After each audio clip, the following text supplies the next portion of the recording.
नमस्कार दोस्तों, डेट है आज की 17 जुलाई 2020 और स्वागत है आपका फिल्म बूस्टर न्यूज़ डिस्कशन में। सबसे पहले important article report on active pharmaceutical ingredients के बारे में है। क्या कंटेस्ट है? एक काउंसिल है टीफेक। इस काउंसिल के बारे में हम लास्ट में डिस्कस करेंगे। काउंसिल का पूरा नाम है technology information forecasting and assessment council. इस काउंसिल के द्वारा एक रिपोर्ट पब्लिश की गई है एक्टिव फार्मास्यूटिकल इंग्रेडिएंट्स। होते क्या हैं आप बताइए, ये एपीआई या फिर एक्टिव फार्मास्यूटिकल इंग्रेडिएंट्स। हमने पहले भी डिस्कस किया था। मान लीजिए कोई ड्रग है, क्रोसिन का एग्जांपल आप ले सकते हो। क्रोसिन ड्रग किस लिए इस्तेमाल होती है? पेन रिलीफ के लिए। अब देखो, क्रोसिन ड्रग को मैन्युफैक्चर करना हो तो काफ़ी सब्सटेंसेस की आवश्यकता होती है, A B C. In substances का या फिर कॉम्बिनेशन ऑफ सब्सटेंसेस का अलग अलग फंक्शन होता है। मान लीजिए ए सब्सटेंस जो इस्तेमाल हुआ क्रोसिन की मैन्युफैक्चरिंग में, इसका काम है टेबलेट की यानी ड्रग की सेल्फ लाइफ को इंक्रीज करना।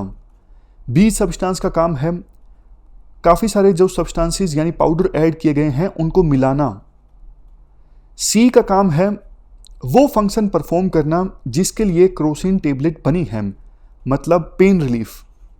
तो देखो, सी जो सब्सटेंस है इस केस में ये एक्टिव फार्मास्यूटिकल इंग्रेडिएंट है।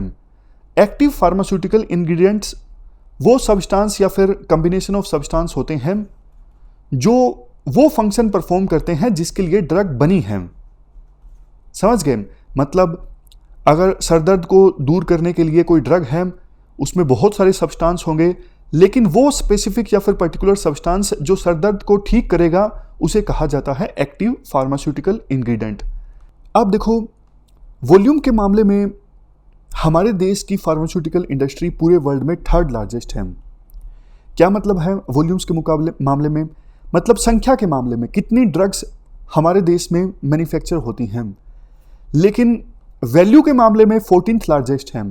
वैल्यू के मामले में मतलब कितने रुपए की ड्रग मैन्युफैक्चर हुई है। हमारे देश में आपको पता है जेनरिक मेडिसिन्स काफ़ी ज़्यादा प्रोड्यूस होती हैं जो सस्ती होती हैं, इसीलिए वैल्यू के मुकाबले में 14th लार्जेस्ट है हमारी फार्मास्यूटिकल इंडस्ट्री और वॉल्यूम्स के मुकाबले में थर्ड लार्जेस्ट है। बट देखो, प्रॉब्लम ये है ड्रग मैन्युफैक्चरिंग में ये जो एपीआईज की आवश्यकता पड़ती है इनकी लोकल मैन्युफैक्चरिंग काफ़ी कम होती है। तो हमारी फार्मास्यूटिकल इंडस्ट्री दूसरे देशों पर डिपेंडेंट है जिनसे हम एपीआईज इंपोर्ट करते हैं। एपीआईज के बिना तो देखो ड्रग्स की मैन्युफैक्चरिंग हो ही नहीं सकती, लेकिन एपीआईज हम दूसरे देशों से इंपोर्ट करते हैं। चाइना से हम 65 से लेकर 70% एपीआईज इंपोर्ट करते हैं। चाइना देखो बहुत चालाक है। इन्होंने क्या किया, अपनी फार्मास्यूटिकल कंपनीज को जो एपीआईज मैन्युफैक्चर करती हैं उनको बहुत ज़्यादा सब्सिडी दी। इतनी ज़्यादा सब्सिडी दी कि एपीआईज को मैन्युफैक्चरिंग वाली कंपनी बहुत सस्ती एपीआईज मैन्युफैक्चर कर सकी और बाद में उन्होंने दूसरे देशों में इसे भेजना स्टार्ट कर दिया, इंक्लूडिंग इंडिया में।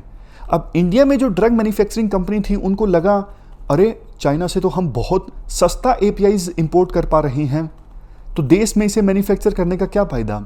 लेकिन वो भूल गए कि भैया दूसरे देश पर डिपेंड होना अच्छा नहीं है। ये सरकार को इस पर ध्यान देना चाहिए था, सरकार ने ध्यान दिया नहीं। हम अब फिलहाल पूरी तरह से चाइना पे डिपेंडेंट हैं। उन्होंने एक प्रकार से अपनी मोनोपोली इस्टेब्लिश कर ली। तो इस रिपोर्ट में कहा गया है, जो टीफेक एजेंसी ने अब रिलीज़ की है, कि मेगा ड्रग मैन्युफैक्चरिंग क्लस्टर्स आप इस्टेब्लिश करो। ये एक क्लस्टर ड्रग मैन्युफैक्चरिंग का, ये एक क्लस्टर, ये एक क्लस्टर, और इन सबको कॉमन इंफ्रास्ट्रक्चर प्रोवाइड करो। अब ये जो active pharmaceutical ingredient report release की है, इसके साथ साथ एक वाइट पेपर भी रिलीज किया गया, focused intervention for make in India post कोविड-19। तो ये हमने पूरा आर्टिकल डिस्कस किया। लास्ट में टीफेक के बारे में भी आप बेसिक जानकारी देख लीजिए।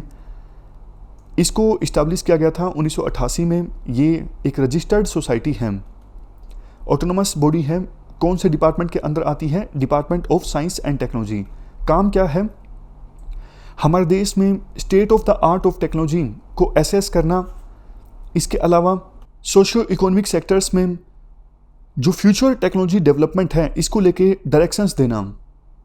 चलते हैं आगे।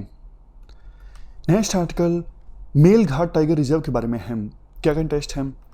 महाराष्ट्र के जो मुख्यमंत्री हैं उन्होंने यूनियन गवर्नमेंट से रिक्वेस्ट की है, ये जो proposed Akola Khandwa rail line है ये मेलघाट टाइगर रिजर्व से होकर गुजरेगी। आप कोई और अल्टरनेटिव सोचिए और इस प्रोजेक्ट को कैंसिल कर दीजिए। हम बात करें मेलघाट टाइगर रिजर्व की, ये देखो महाराष्ट्र के अमरावती डिस्ट्रिक्ट में है।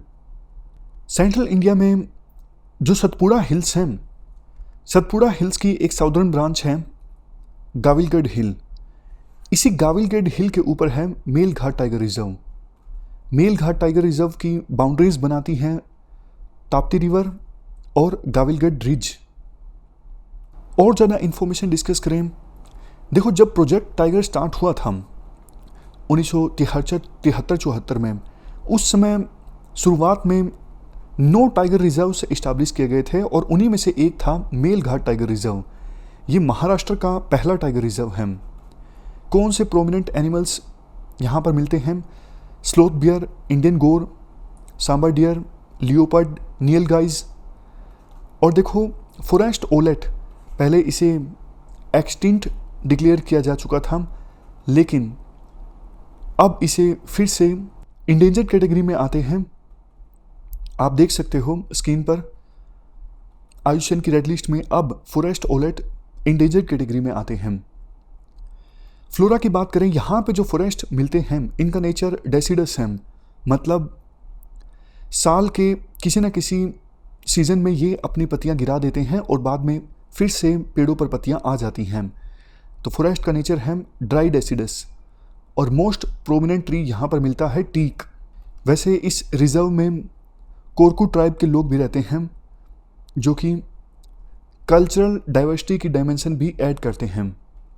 वैसे हम बात करें महाराष्ट्र में और कौन कौन से दूसरे टाइगर रिजर्व्स हैं, सहाद्री मेलघाट के बारे में तो अभी हमने डिस्कस किया ही, ताडोबा और पेंच। चलते हैं आगे। Next article Vallarpadam terminal of Cochin port के बारे में है। क्या कंटेस्ट है? कोचिन पोर्ट में जो वलरपदम टर्मिनल है इसकी डेवलपमेंटल एक्टिविटीज़ को रिव्यू किया गया मिनिस्ट्री ऑफ शिपिंग के द्वारा। ये देखो हमारे देश का फर्स्ट ट्रांसशिपमेंट पोर्ट होगा। कहाँ पर है ये?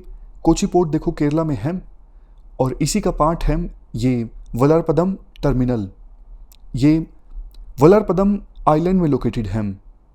वैसे आप एक बात बताइए, ट्रांसशिपमेंट का क्या मतलब होता है? ट्रांसशिपमेंट, मान लीजिए कोई वेसल यानी कोई शिप सामान को लेके जा रहा है ए लोकेशन से लेके सी लोकेशन तक, बीच में एक लोकेशन है बी। शिप देखो सीधा ए से सी पर जाने के बजाय पहले बी पर जाता है। यहाँ पे वेसल चेंज होता है, यानी इस शिप में जो सामान मौजूद है इससे सामान निकलता है, किसी दूसरे शिप पर लोड होता है, बाद में वो दूसरा शिप सामान लेके जाता है सी तक। इसे कहा जाता है ट्रांसशिपमेंट। मतलब सामान सीधा ए से सी पर नहीं गया, बीच में किसी दूसरे वेसल में सामान को शिफ्ट किया गया और वो शिप फाइनली सामान को लेके पहुंचा फाइनल डेस्टिनेशन पर। इसे कहा जाता है ट्रांसशिपमेंट।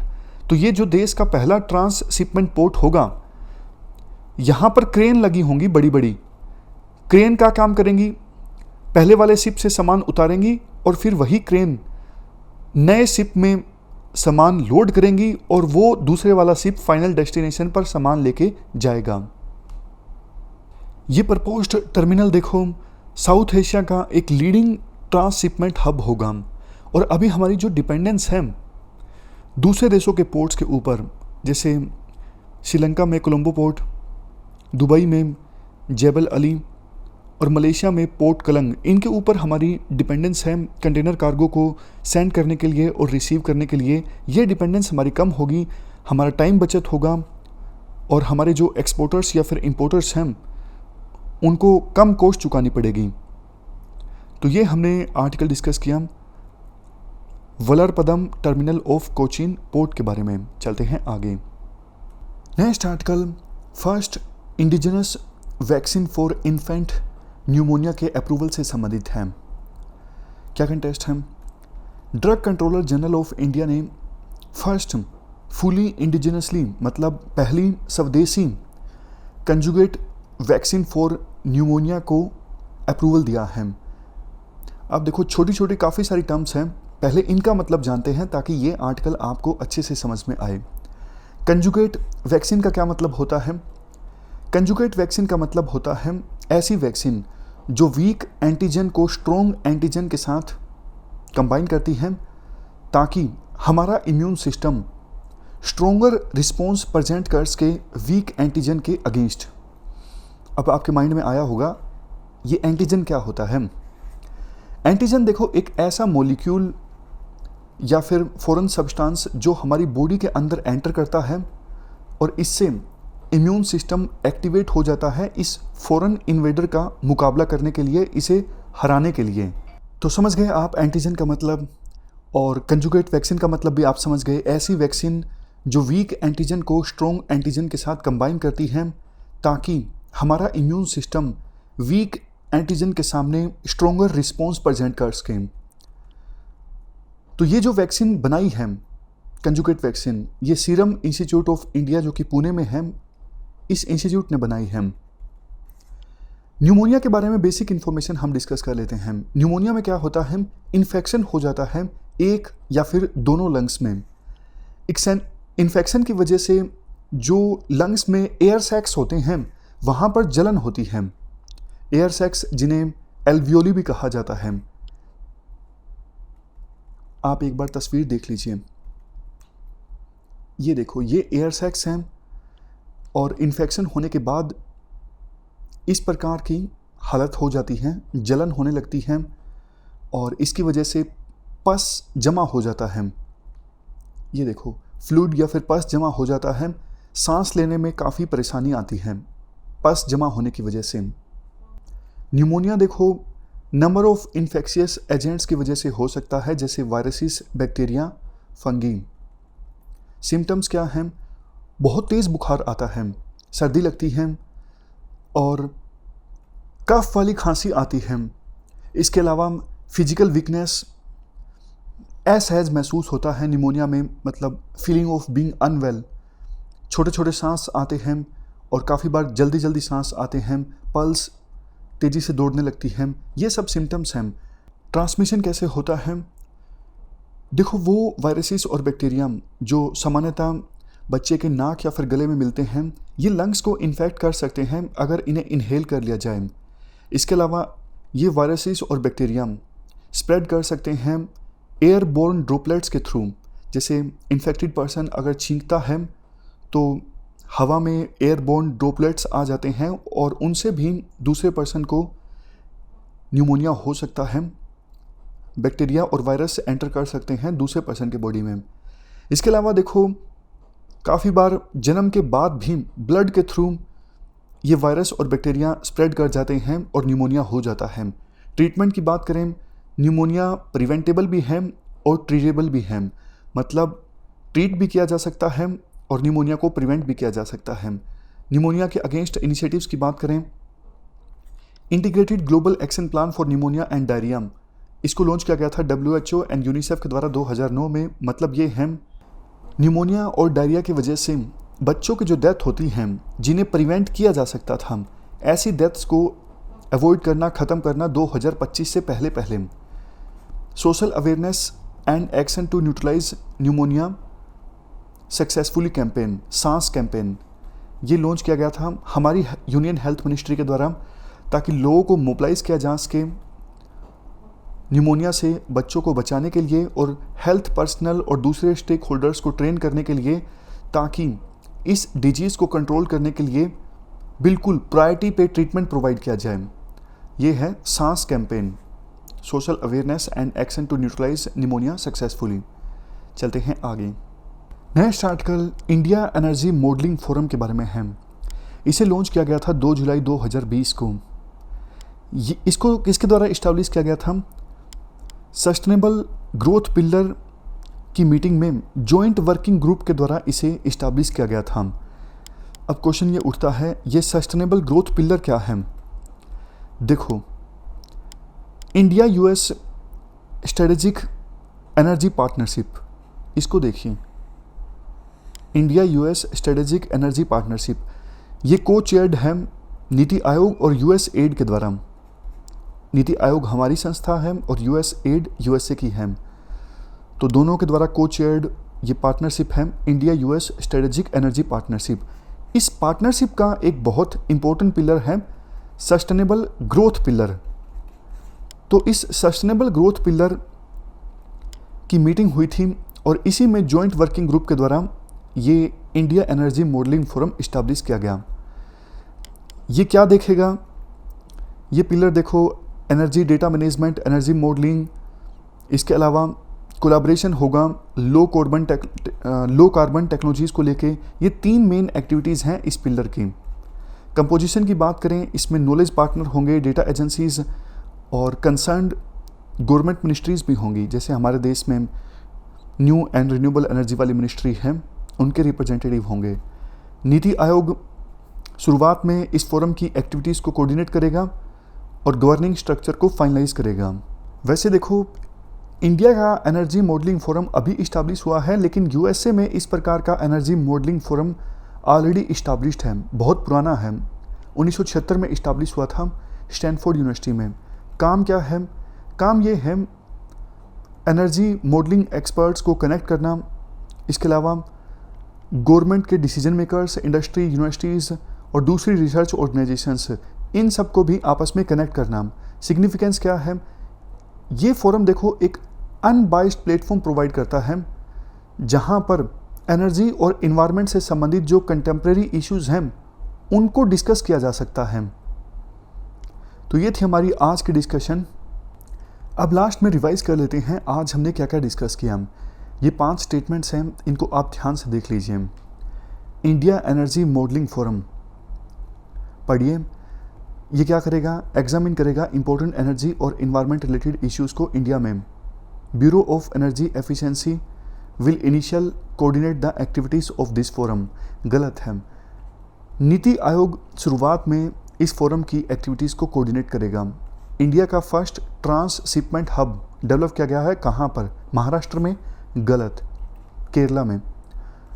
प्लामू टाइगर रिजर्व, क्या ये महाराष्ट्र में है? नहीं, ये झारखंड में है। Pharmaceutical industry in India 3rd largest है पूरे वर्ल्ड में, अगर हम देखें वैल्यूज़ की टर्म्स में, चाइना और इटली के बाद। बताइए सही या गलत? गलत। वॉल्यूम के हिसाब से 3rd लार्जेस्ट है और वैल्यू के हिसाब से 14वें नंबर पे है। न्यूमोनिया, ये एक या फिर दोनों लंग्स में इन्फेक्शन होता है और सिर्फ वायरसेस की वजह से होता है, गलत। वायरस, बैक्टीरिया, फंगी, इनकी वजह से न्यूमोनिया होता है। तो हमारी आज की इस डिस्कशन में इतना ही है। Thank you very much for discussion.